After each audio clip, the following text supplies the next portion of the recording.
Bharatiya Janata party के ticket पर टिगांव से दूसरी बार विधायक बने राजेश नागर को नायब कैबिनेट में राज्य मंत्री के स्वतंत्र प्रभार की जिम्मेदारी मिली है। बड़ी जिम्मेदारी है। उम्मीद पूरे टिगांव विधानसभा को थी और परिवार को भी थी कि इस बार उन्हें मंत्री बनाया जाएगा। अब उन्होंने मंत्री पद की शपथ ले ली और फिलहाल हम उनके परिवार के साथ में हैं। परिवार में उनके माताजी हैं, उनकी पत्नी हैं और पूरा परिवार, उनके सिस्टर हैं। तमाम लोग बैठे हैं क्योंकि घर से भी एक परिवार को भी एक उम्मीद होती है कि किस तरह से वो आगे काम करेंगे, क्योंकि बड़ी जिम्मेदारी सरकार में मिली है। पहले उनसे बात कर लेते हैं। माताजी, आपसे बात करते हैं। बेटे को बड़ी जिम्मेदारी मिली है, सरकार में मंत्री पद की शपथ ले ली है। पहले तो ये बताइए, क्या आपको उम्मीद थी कि मंत्री बनेंगे राजेश जी? भगवान साथी हो, सब अच्छा करता है भगवान। बंदे के हाथ में कुछ नहीं है, सब भगवान के हाथ में।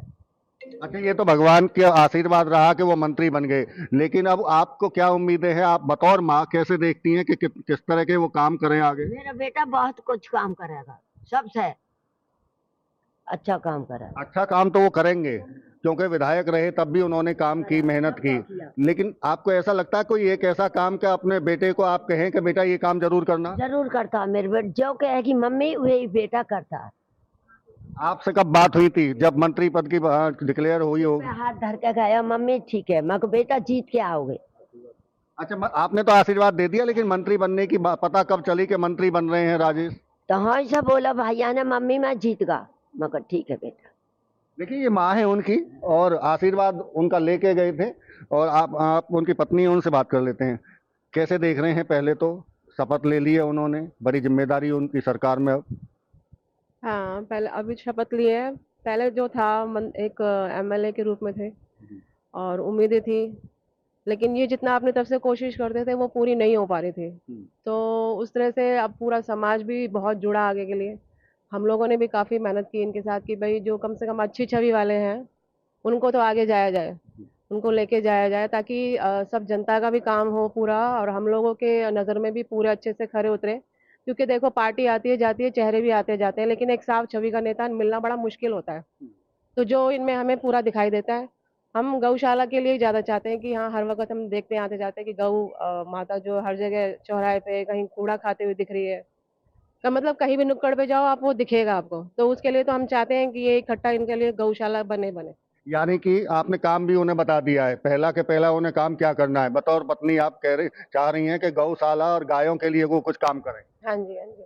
तो वो कह रहे हैं, उन्होंने तो अपना अभी एक जो बहादुरपुर रोड पे एक प्रोग्राम किया था, उन्होंने सारा उसमें भी अपना जो जितने भी उन्होंने अपनी तरफ से जनता ने जो मालाएँ चढ़ाई, उन्होंने वो भी दान कर दी कि ये मेरी तरफ से गौशाला को ही जाएँगी। तो उनका एक शतक और एक सतत प्रणाम भी दिखता है कि भई ये उस चीज़ के लिए अग्रसर हैं। उनका प्रयास दिख रहा है पहले से ही आपको, और आपने भी अब एक बड़ी बात कह दी है कि गायों के लिए काम करें। और भी कोई लगता है कुछ ऐसा कि आप कहें और वो करें उसको? हाँ, पढ़ाई के लेके है, लड़कियों की पढ़ाई है, उनके लिए काफ़ी इनका ज़ोर रहता है कि अच्छी स्कूली शिक्षा मिले लड़कियों को, उनके लिए स्कूल्स भी मिलें। अभी हम जहाँ-जहाँ गाँव में गए हैं तो आंगनवाड़ी का है, कुछ डिस्पेंसरीज़ का है जो हमें देखने को मिला है। सड़कें और गलियाँ तो हैं ही, जो सब जगह इश्यू बनी हुई हैं। तो सबसे पहले हम यही एक थोड़ा पढ़ाई पे इन पे ज़ोर चाहेंगे कि ये बच्चों की तरफ जो ध्यान दें कि भई बच्चे अभी काफ़ी खर्चे पे नहीं पढ़ पा रहे हैं, तो उनको कम से कम फ्री शिक्षा मिले। देखिए, बड़ी बात कह रही हैं राजेश नागर की पत्नी कि महिलाओं की और लड़कियों की जो स्कूली शिक्षा है और उनको कैसे सशक्त बनाया जा सके, उस पर वो काम करें। और उम्मीद है उन्हें कि वो उस पर काम करेंगे। उनके भाई की मैसेज है, उनसे बात कर लेते हैं। क्या नाम है आपका? रश्मि नागर। रश्मि, क्या देख रही हैं? चूंकि आपके जेठ हैं, नाते में जेठ लगते हैं, मंत्री बन गए हैं, कोई उम्मीद आपकी बढ़ गई है? क्योंकि समाज की और हरियाणा के लोगों की तो उम्मीद उनसे बड़ी है ही। जी, बहुत काम कराएँगे, पहले भी उन्होंने काम कराया है और अभी भी काम कराएँगे, हमें पूरा विश्वास है और खरे उतरेंगे सब चीज़ों पे, बस। आपका भी कोई टास्क है मंत्री जी को कि ये मंत्री जी करें आपके जेठ उस काम को? पढ़ाई पे ध्यान दें, बस छोटे गरीब लोगों की पढ़ाई पे फ्री सेवा कराएँ पढ़ाई के लिए। देखिए, बड़ी चुनौती रहेगी राजेश नागर के सामने, क्योंकि महिलाएं परिवार की वो तमाम यही चाहती हैं कि महिलाओं को कैसे सशक्त बनाया जाए और उसके लिए उनकी पढ़ाई पर ध्यान दिया जाए, और वो भी मुफ्त में अगर पढ़ाया जा सके सरकार की तरफ से तो वो प्रयास उनकी तरफ से किया जाए। उनकी सिस्टर हैं, बहन हैं, क्या नाम है आपका? सुधा खाड़िया मेरा नाम।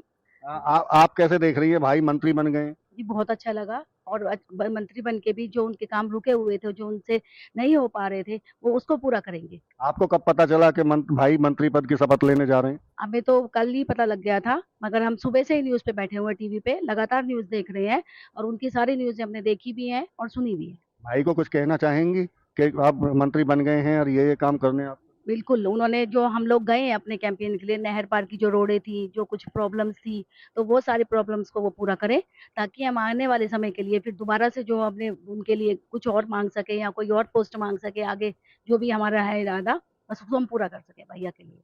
बिल्कुल, ये परिवार की महिलाएं हैं और साफ तौर से उम्मीदें परिवार की भी होती हैं, समाज की भी होती हैं और कहीं न कहीं समाज में एक बदलाव दिखाई दे, इसको लेकर परिवार भी चाहता है और महिलाओं को लेकर न केवल महिलाओं बल्कि गौशाला से लेकर तमाम जो विकास के कार्य अब तक रह गए थे, उनको भी पूरा करने की वो बात कर रहे हैं।